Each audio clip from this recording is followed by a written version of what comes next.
banyak dari teman-teman semua yang telah mendengar kisah tentang Zulkarnain yang membuat sebuah tembok besi.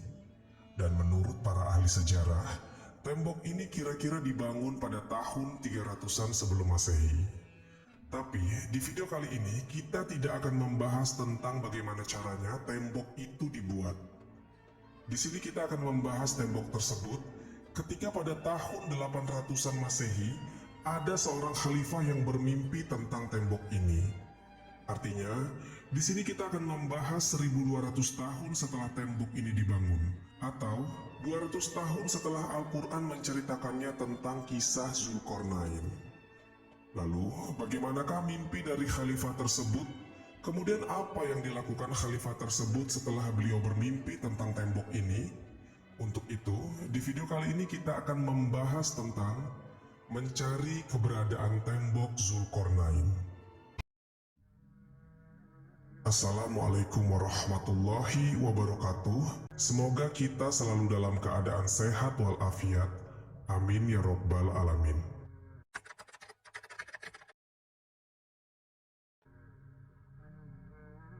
Sebelum kita masuk ke dalam inti pembahasan mengenai mimpi sang khalifah tentang tembok Zulkarnain, berikut ini sejarah singkat tentang alasan kenapa tembok Zulkarnain ini dibangun.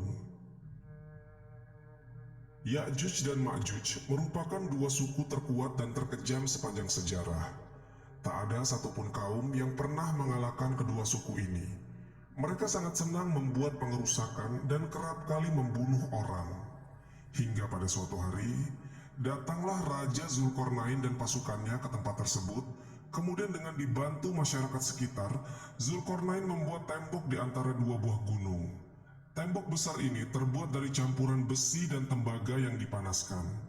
Fungsinya adalah supaya Ya'juj dan Ma'juj terkurung dan tidak bisa keluar dari balik tembok ini.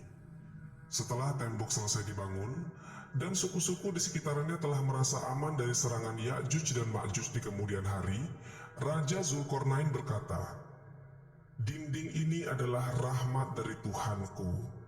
Maka apabila sudah datang janji dari Tuhanku, Dia akan menjadikannya dinding ini hancur. Dan janji Tuhanku itu benar adanya." Al-Quran, Surat Al-Kahfi, ayat ke-98. Jadi sampai hari ini, Ya'juj dan Ma'juj masih terkurung di balik tembok besi itu. Kemudian akan keluar dan membuat pengerusakan di seluruh dunia ketika masa-masa dunia diambang kiamat.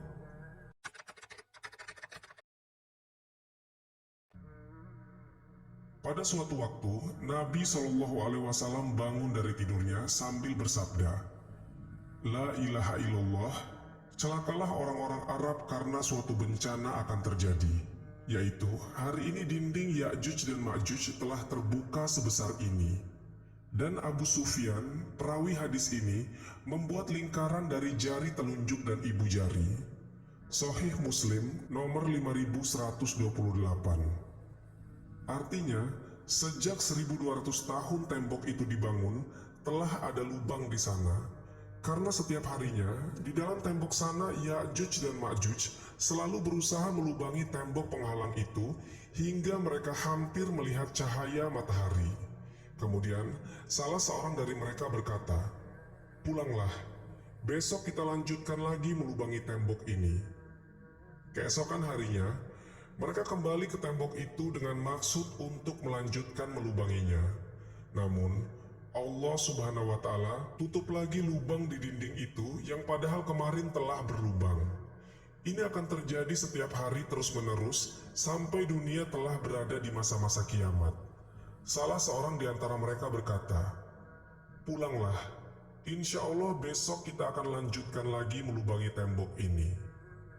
Maka ketika mereka mengucapkan insya Allah, keesokan harinya tembok itu tetap berlubang dan tidak kembali seperti semula seperti hari-hari kemarin.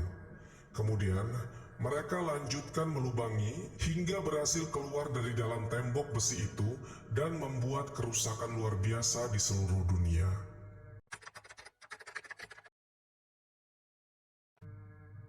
Kisah ini tertulis dalam manuskrip Arab kuno, catatan dari Ibnu Khurdazbih, seorang ilmuwan dan geografer terkenal akan karyanya yaitu Kitabul Masalik wal Mamalik.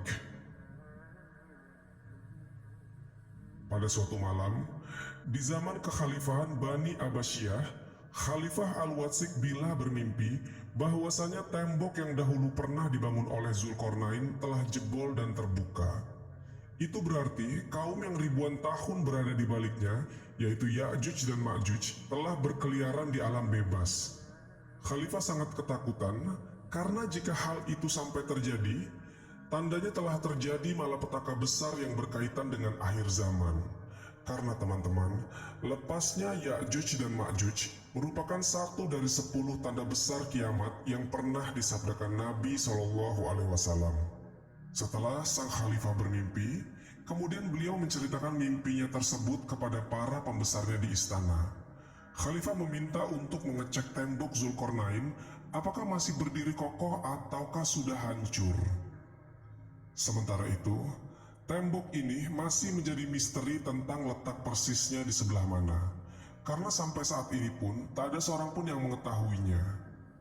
Kemudian, salah seorang pembesarnya mendatangkan seorang pengembara asal Turki yang bernama Salam Tarjuman. Khalifah Al-Watsik memerintahkan kepada Salam Tarjuman untuk mencari dan memastikan bahwasanya tembok Zulkarnain masih aman dan belum dijebol. Khalifah memberikan 5.000 dinar ditambah dengan 10.000 dirham kepada Salam Tarjuman demi bisa mencari jawaban akan mimpinya itu. Kemudian, demi memastikan Salam Tarjuman bisa menemukan tembok itu, sang khalifah menyiapkan 50 prajurit yang diikutsertakan dalam misi pencarian ini. Lalu ditambah lagi dengan kuda-kuda dan perlengkapan selama mereka di perjalanan. Karena saking banyaknya perlengkapan mereka ini, sampai-sampai harus dibawa oleh 200 kereta keledai.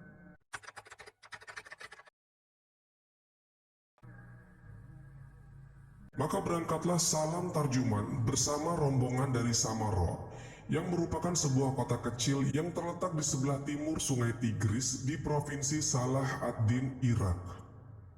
Setelah sekian lama rombongan karavan yang dipimpin Salam Tarjuman menjelajah, akhirnya mereka tiba di suatu tempat di wilayah Armenia. Armenia adalah negara perbatasan antara Eropa Timur dan Asia, terletak berada di antara Laut Hitam dan Laut Kaspia. Di sana, Salam Tarjuman melihat sebuah daerah yang memiliki tanah berwarna hitam dan air laut yang seolah-olah berwarna kehitaman juga. Lokasi ini adalah daerah sekitaran Laut Hitam. Menurut salah satu argumen, kenapa dinamakan Laut Hitam karena di area sekitaran laut tersebut sering terjadi mendung. Maka, air laut yang biasanya berwarna biru akan menjadi berwarna hitam karena pantulan cahaya dari langit mendung. Teori lain menyatakan bahwa benda-benda yang tenggelam di air mendapatkan lumpur hitam yang menutupi setelah jangka waktu tertentu.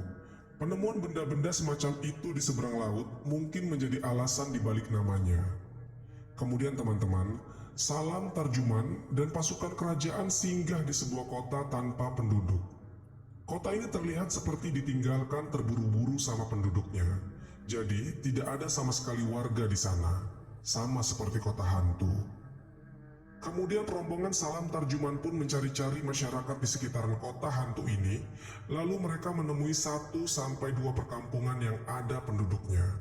Kemudian, Salam pun mulai bertanya kepada penduduk itu, tapi anehnya, para penduduknya ini memiliki bahasa yang tidak dikenal alias sangat asing didengar, sehingga mereka tidak bisa berkomunikasi dengan rombongan Salam Tarjuman.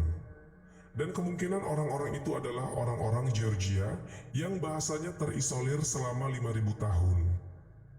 Hingga apabila dia telah sampai ke tempat terbenamnya matahari, dia melihat matahari terbenam di dalam laut yang berlumpur hitam. Dan dia mendapati di situ segolongan umat. Kami berkata, "Hai Zulkarnain, kamu boleh menyiksa atau boleh berbuat kebaikan terhadap mereka." Al-Quran Surat Al-Kahfi ayat ke-86. Teman-temanku seiman, Kemudian karena salam tarjuman sulit berkomunikasi dengan penduduk di sana, mereka pun menggunakan seperti bahasa isyarat untuk bertanya kepada masyarakat di sekitar apakah mereka mengetahui tentang dinding besi Zulkarnain. Hingga ketika dia sampai di antara dua gunung, didapatinya di belakang kedua gunung itu suatu kaum yang hampir tidak memahami pembicaraan. Al-Quran, Surat Al-Kahfi ayat ke-93. Akhirnya, para penduduk di sana membawa salam dan rombongan pergi ke suatu tempat. Warga sekitar menunjukkan bahwasanya di situ memang ada sebuah gerbang atau sebuah dinding yang terbuat dari besi tembaga. Daerah ini kalau di peta dunia disebut dengan Ngarai Darial. Ini lokasinya berada di dekat sungai Terek, Georgia. Ngarai sendiri diartikan sebagai sebuah lembah yang punya sisi-sisi dinding pegunungan yang terjal. Untuk menuju ke lorong lembah tersebut, hanya ada satu jalan yang mengarah ke sana. Lorong ini dibuat oleh tentara Georgia dan dipugar kembali oleh Rusia pada tahun 1850-an. Sejak dahulu, lorong Darial dikenal untuk tujuan menjelajah.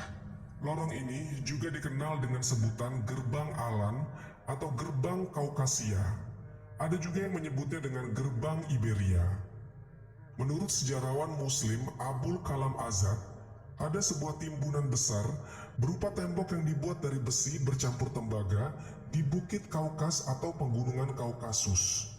Bendungan berupa dinding ini ada di kawasan yang cukup sempit di antara dua bukit Darial. Keadaan bukit itu curam dan membentang memanjang dari Laut Hitam hingga Laut Kazwain. Dinding yang menghubungkan dua bukit tersebut juga menghubungkan antara dua laut. Panjangnya 1.200 km. Bukit Darial secara umum masih tidak terusik oleh tangan manusia.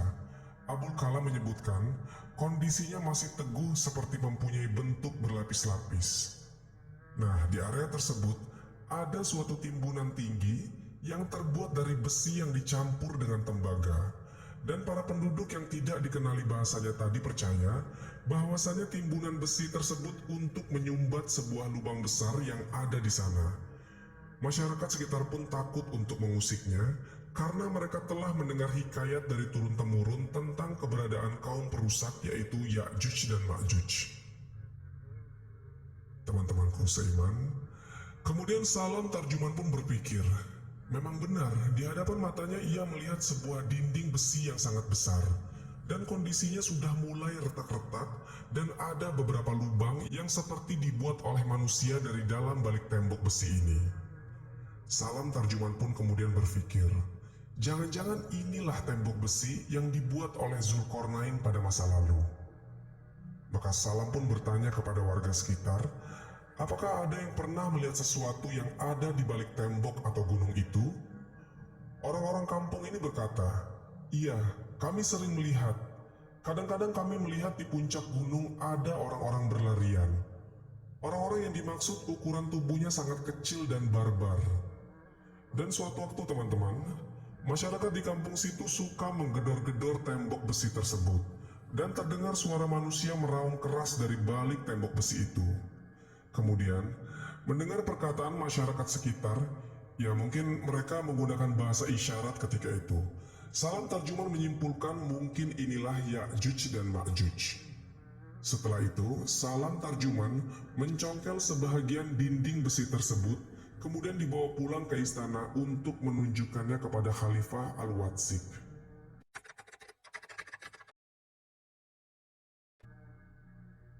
Setelah Salam tarjuman bertemu dengan Khalifah Al-Watsik, dia memberikan bukti potongan tembok besi, kemudian Salam menceritakan bahwasannya tembok Zulkarnain masih berdiri kokoh.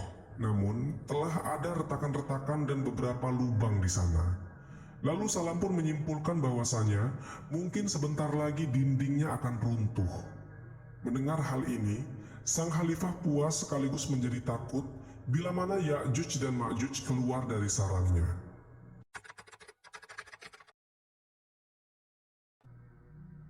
Teman-temanku seiman, 60 tahun kemudian, Khalifah ke-18 Abbasiyah yang bernama Al-Muqtadir tak sengaja menemukan tembok Zulkarnain di tempat yang sama.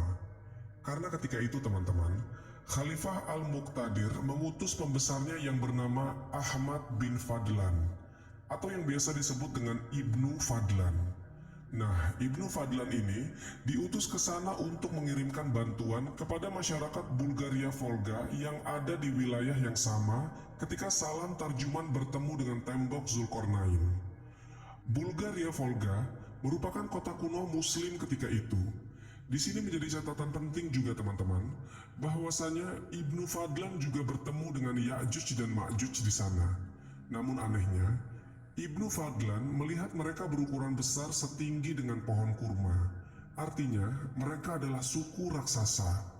Dan masyarakat sekitar menyebut mereka dengan Ya'juj dan Ma'juj. Tidak tahu mana yang benar antara Salam Tarjuman dan Ibnu Fadlan mengenai gambaran fisik dari Ya'juj dan Ma'juj. Namun, dalam hadis Rasulullah SAW bersabda, "Sesungguhnya kalian berkata tak ada musuh. Sementara kalian juga senantiasa memerangi musuh hingga datang Ya'juj dan Ma'juj yang bermuka lebar, bermata sipit, dan berambut pirang. Mereka juga kemudian datang dari setiap arah. Wajah-wajahnya serupa tameng-tameng yang telah dilapisi kulit." Hadis riwayat Ahmad. Sebenarnya teman-teman, sampai saat ini pun tembok ini masih menjadi misteri tentang lokasi persisnya berada di mana. Bahkan, ada yang bilang tembok Zulkarnain adalah tembok besar yang ada di Cina. Dan mungkin kita bisa bahas itu di lain kesempatan.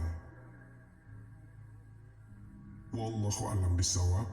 Jadi itulah kisah tentang mencari keberadaan tembok Zulkarnain. Semoga kisah ini bermanfaat. Lebih dan kurangnya mohon dimaafkan. Yang benar datangnya dari Allah Subhanahu wa Ta'ala. Khilaf atau keliru itu datangnya dari saya pribadi sebagai manusia biasa. Sampai ketemu di kisah-kisah seru yang penuh makna selanjutnya. Saya akhiri. Wassalamualaikum warahmatullahi wabarakatuh.